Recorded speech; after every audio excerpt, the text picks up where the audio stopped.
Yes, yes. 100% what it feels All right, we just got word that our next guest, nice enough to join us, he's not in the greatest frame of mind after his Cowboys have traded Micah Parsons. Sports Illustrated senior fantasy analyst Michael Fabiano with us. Michael, how are you today? Are you holding up in wake of this news? No, I need to drink, and I don't even drink. But I need to tonight. I honestly may have a beer. I'm disgusted. I'm trying not to swear on the air. I'm like so disgusted. I've been a Cowboys fan since I'm 8, and I hate Jerry Jones. I can't stand him. The Brian Schottenheimer thing, I thought that was gonna put me over the edge, and this is just 10 times worse. So I'm looking forward to talking fantasy football with you guys, because I can't even deal with this moron who runs this team anymore. He's literally ruining the lives of Cowboys fans everywhere. Well, I'm sorry to hear that, and I don't mean to rub salt in the wound, but a lot of people, a lot of Cowboy experts like Michael Irvin, just moments before we found out about the trade, he said, "I guarantee you nothing's going to happen." So, were you thinking there was no way this deal was ever going to happen? That seemed to be what most Cowboy pundits were saying. I mean, and I apologize because if you guys hear my phone keep dinging, everyone's texting me, and it's ridiculous right now. It's like unbelievable. I'm getting literally I've gotten 100 texts in the last 2 minutes. So I thought, much like what we've seen, with Trey Henderson and some other players, that this Frederickson, was going to get done, even though people are mad because they just, I want to be traded and I don't want to play for the team anymore. And, Terry McLaurin was mad, and a lot of times it just gets done. Right. And I was like, okay, let's hope it gets done. I never thought he'd get traded, and I didn't think he'd get traded for 2 first-rounders and Kenny Clark. The Packers are a good team. So what are we getting in return? 2 first-round picks at 24 to 32? Listen, again, I don't know if he's trying to do his Herschel Walker deal, but Jerry Jones will never be smarter than Jimmy Johnson. It's the only reason the Cowboys win those 3 Super Bowls. Let's put it that way. I don't give him for any credit other than hiring Jimmy in the first place. And then, of course, egos got in the way and he ruined the entire thing. I didn't think they would do this. I thought that they'd be able to get over it. A lot of times this happens. The 2 sides are mad, and then they end up embracing at the end, and there's a nice deal that happens, and everyone's happy. Now he's going to a Packers team that I hope they go to the Super Bowl. I really do. I hope they go to the Super Bowl. At this point, I hope the Cowboys win 2 games. I mean, listen, I've been through 1-15 and 3-13 back in the day, like when Steve Walsh was the quarterback and we beat the Redskins 1 time at RFK, and then 3. I've been through all that stuff. This is just as bad. Wow. It's just as bad. It's brutal. I feel bad for the city of Dallas, because not only do you lose Micah Parsons, but I mean, Luka got traded last year too to the Lakers. Yes. So the city of Dallas right now, we better be careful. There may be riots in the streets. Going through it. Yeah. Michael, to bring it to a fantasy perspective, I guess in a way, isn't this kind of good for the Cowboys offensive players in fantasy? I know a lot of people talk about how for the Bengals, the Bengals lack of defense is going to be good for, Jamar Chase is going number 1 in drafts. In a for you, especially, a very sick, twisted way. Isn't this kind of or can be good for the Cowboys offensive players? Great analysis, my friend. I'm glad you brought it back to fantasy into a positive thing. That's very good. Yes. When a bad defense can not stop the opponent and the offense has to continually try and score points in order to erase deficits, etc., yes, that's a good thing. I mean, we've seen that a lot. That's even the Lions last year, right? I mean, they had all the injuries on the defensive side. The offense just had to keep scoring and keep scoring and keep scoring. So from a fantasy standpoint, it is a pretty good thing, because the Cowboys are going to stink on defense. They're not going to be able to rush the passer. And that means that the offense in Dak and CD and Pickens and Jake Ferguson, I won't mention the backfield because it's not very good. These guys all should stuff the stat sheets. That don't mean they're going to win games, but they're certainly going to stuff the stat sheets. So yes, thank you for bringing a positive to this. And again, I apologize for the pings. No problem. Because I'm not kidding you. I'm getting hundreds of text messages, and it's from friends who say they're my friends. Exactly. And they're absolutely just squeezing my shoes right now. They're absolutely looking to dig the knife in deeper. these are my friends. The Miz, my pal, the WWE superstar, texted me and said, I kind of like this right now. I'm loving it. Does that make me mean? I'm like, yes, I hate you. But that's what I'm getting right now. Everyone's just piling on. And listen, have your fun. It is what it is. I know what the season's going. I mean, look, the Cowboys maybe would have made the playoffs, Micah, maybe not. Maybe they would have snuck in. They wouldn't have won anyways once they got there. Yeah. So, yeah. I'm go on my Twitter and my Instagram and my TikTok. You will see a video where my head literally explodes during the course of the video. But yeah. Okay, let's talk some more fantasy. Yes, Michael Fabiano, nice enough to join us, senior fantasy analyst, Sports Illustrated. Maybe I'm wrong here, but I don't think anybody will be able to run against the Cowboys with Kenny Clark in the middle. Michael, now you're just like one of my friends who's telling me digging the knife in. And you know what? We wouldn't even need Kenny Clark if the Cowboys hadn't drafted Matthew Smith, who was supposed to be this great run stuffer from Michigan who stinks. Now you got him going. Because Jerry's terrible. I mean, and the whole thing too, like, the documentary came out on Netflix and it tried to paint him as like this. I still hate him because I don't believe any of that stuff. So, and now forget about it. Like, honestly, the problem is that no matter what, like, fans are still going to go to the games and his pockets are still going to get filled with cash. Yep. And at the end of the day, that's all that matters to him. Mm-hmm. So I don't care what he says about, I want to win and I'm all in and all this BS. Listen, man, actions speak louder than words. And the Cowboys host, I believe, Green Bay in week 4. And I hope every Cowboys fan goes to that game wearing a Micah Parsons Packers jersey. I really do.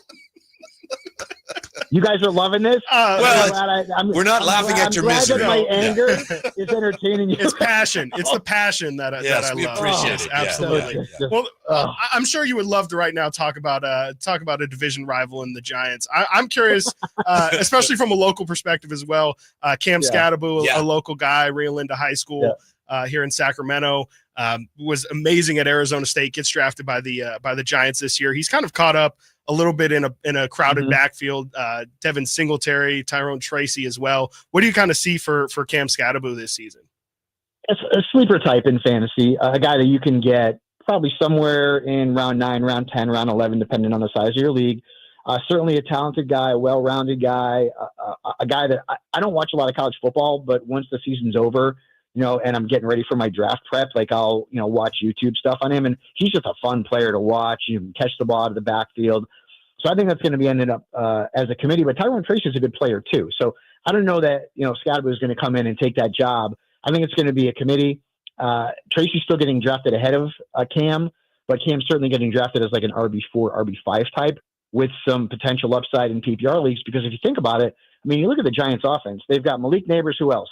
I mean, Tyrone Tracy's good. I mean, he's not elite. Malik Neighbors is an elite player. There's no doubt about that, but they need weapons. And, if Scatterbo can come in and be that weapon that Brian Daboll can utilize, then, he could end up being a guy that you could see having some value in leagues where you get points for catches, because he is a pretty good pass catcher. And I mean, he could also pound it. These guys are killing me with these text messages. These guys, he can also pound it near the goal line too. So that's, you guys hear it, right? No, it's nonstop. Well, so you guys can't stop. You hear it. So that's good. No. Literally every second in my ear is a pain.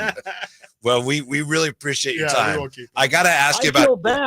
I feel bad though, because we haven't really talked a lot of fantasy. So, that's up to us. We'll steer it that way.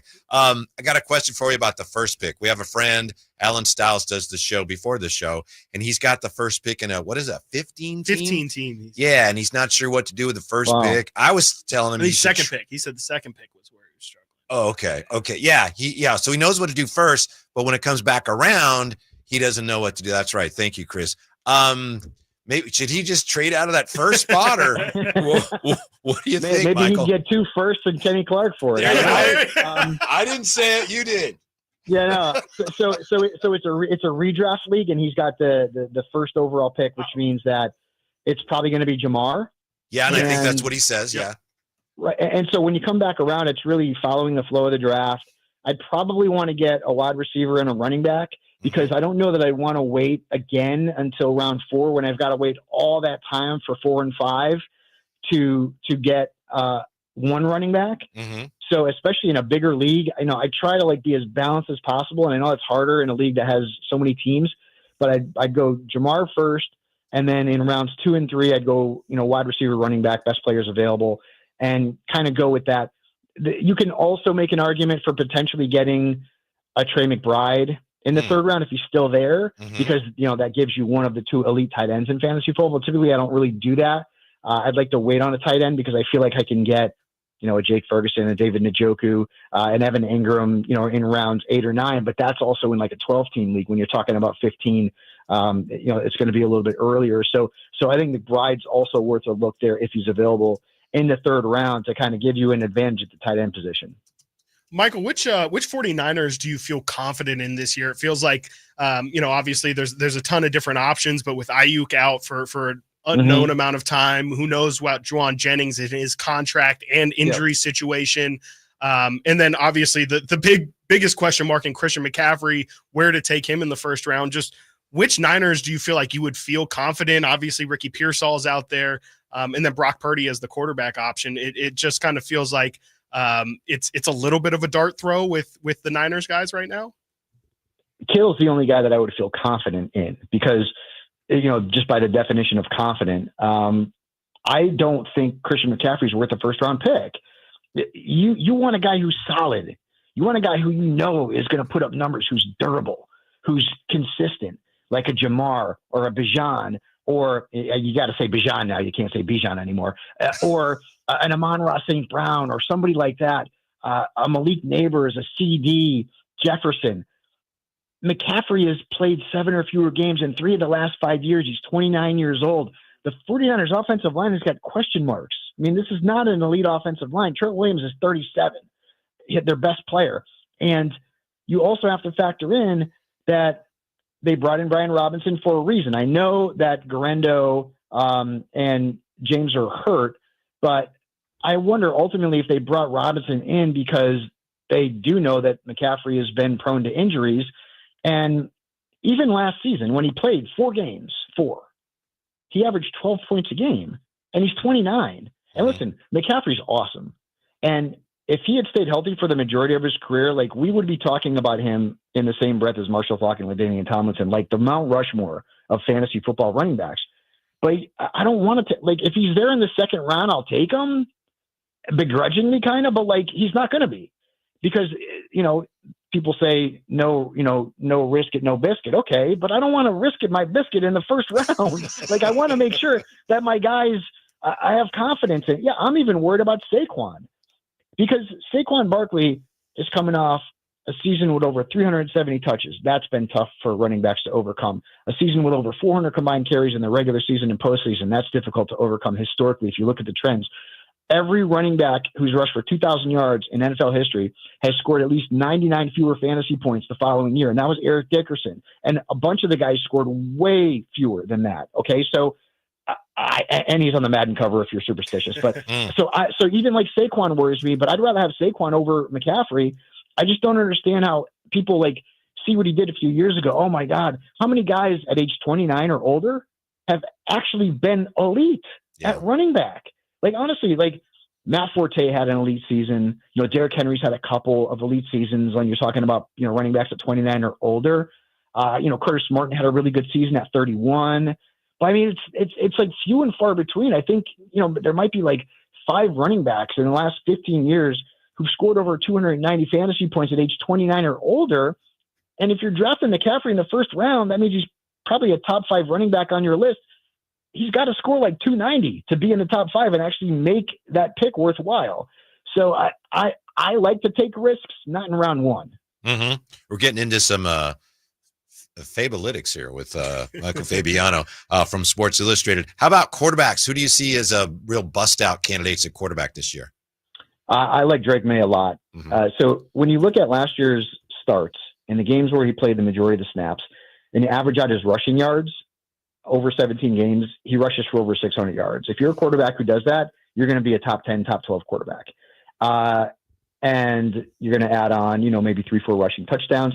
this is a kid who can rush for like 650 yards, throw for maybe 3,200, 18 touchdowns. He doesn't have to have like these massive numbers as a passer. I mean, look at Justin Fields a few years ago. He rushed for over 1,000 yards, which is, bananas, but his passing numbers weren't great. Guys, Tim Tebow was a viable fantasy starter. And when that guy threw a ball, people would point their shotguns in the air thinking it was a duck. I mean, this thing was awful. And he was a very viable fantasy starter because he ran with the ball. So I really like Drake May. I mean, obviously Caleb Williams is going to come to mind because there's no excuses now. You've got an offensive-minded head coach in Ben Johnson. They added a whole mess of weapons in Chicago. So he's also a player that you want to keep tabs on. J.J. McCarthy, Michael Penix, or a couple of other quarterbacks that, could put up really good numbers this season, and they're going really late in drafts. Michael, we talked a little bit about Scottaboo earlier, and you kind of mentioned Brian Robinson as well. Who are some of your top handcuff running backs? I know Charbonnet's obviously somebody that a he's lot the of big people one. are high on, and Jordan Mason as well in Minnesota. Yeah. Who are kind of your favorite handcuffs? I don't even think Jordan Mason's a handcuff, though. I think he's going to split the workload. Like Aaron Jones is going maybe 2 or 3 rounds ahead of Jordan Mason, even though he's 30 coming off a season with more touches than he's ever had. Mason's 26 with very little wear and tear, and I think that's going to be a 50-50 split. So I don't even know if that's a handcuff situation. Like Charbonnet, I think, with Walker is a handcuff situation. Robinson with CMC, I think, is a handcuff situation. Tyler Algier with Bijan is like a handcuff situation. Hell, I mean, you're going to see Will Shipley get drafted if he is the number 2 running back in Philadelphia, which it looks like he will be, behind Saquon in some deeper leagues. So, there are some running backs out there who you want to try and handcuff. Like, for example, Derrick Henry, I don't know who his handcuff is. Is it Justice Hill? I mean, I guess so. But, I mean, that's a massive downfall. So you want to handcuff certain backs, especially guys who have had, concerns with injuries or they're coming off a big season or a big workload. Just remember, the NFL is only predictable in its unpredictability, and you have to think outside the box. Last year, C.J. Stroud was considered to be maybe a top 5 fantasy quarterback because the Texans made all these moves to make the offense great, and he wasn't any good. Baker Mayfield scored more fantasy points than Patrick Mahomes, and so did Bo Nix. If you predicted that, you should be doing what I do because nobody predicted that. You always have to think outside the box. But part of that is making sure that you're ensuring some of these running backs who go into the season with high expectations, like a Saquon, and just ensuring yourself and making sure that you have some sort of fallback plan, whether it's having backfield depth or drafting Will Shipley late, or, if you have Bijan, Tyler Algier, because you want to try and cover yourself as much as possible. Michael Fabiano, senior fantasy analyst, Sports Illustrated. Appreciate your time very much, Michael, especially given that it's a tough day for you as a Cowboy fan. So we'll let you go on this one. Green Bay defense, do they look like a better pick than maybe? Oh, great. They're awesome. Yeah, they're great. First round pick. I mean, they're actually playing the Lions in the first week, so I don't know that I'd want to play them. But tomorrow I'm going to have to put in my rankings and move the Packers up a little bit. You literally just got one of the elite pass rushers in the entire league for 2 first rounders who are going to be late, and Kenny Clark. So Green Bay Packer fans, go celebrate. Go have a bunch of beers. Put on your cheese heads. Have fun. As the rest of all of us Cowboy fans, wallow in our pity. And, it's going to be a woe is me weekend for Cowboys fans. I think a lot of Cowboys fans are going to get drunk this weekend for Labor Day weekend, and they probably deserve it. Thank you very much, Michael. We appreciate your insight and your time very much. We'll talk to you soon. All right. Take care.